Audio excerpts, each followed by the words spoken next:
Refer to question number 16. This involves a conversion.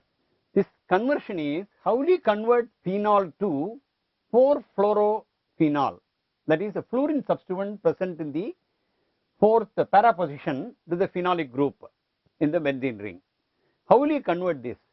One important point to be conveyed by means of this conversion is fluorination to a benzene ring is not directly affected. We can affect bromination, chlorination, or even to a certain extent iodination, but not fluorination. Fluorination is always done by some indirect methods. That is being conveyed by means of this. So we have to go through few important steps. Now treat phenol in the first step. Treat phenol with benzene diazonium chloride. We know from aniline we can prepare benzene diazonium chloride. This is actually benzene diazonium chloride, phenyl diazonium chloride or benzene diazonium chloride. This will give rise to a compound like this. Diazonium salt will be there, a diazonium ion will be there, and then the phenol will get coupled with that to give rise to this. This will be obtained. Now when this is reduced, there are certain selective reducing agent which will cleave this. As for example, sodium dithionate, Na2, it is not sodium thiosulfate, it is Na2S2O3 sodium thiosulfate. This is known as sodium dithionate.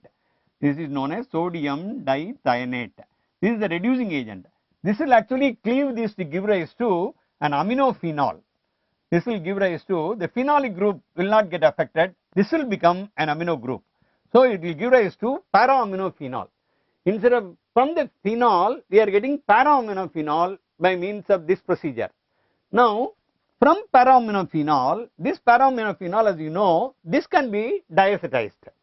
This compound para-aminophenol, we can treat it with sodium nitrite and HCl. Normally nitrous acid, this is known as nitrosation, and this nitrosation is never affected directly by nitrous acid because nitrous acid is not readily available. Therefore nitrous acid is in situ generated by treatment with sodium nitrate and HCl at 0 to 5 degrees. So it will give rise to again the same phenol. This is actually benzene diazonium chloride, this is paraphenol diazonium chloride.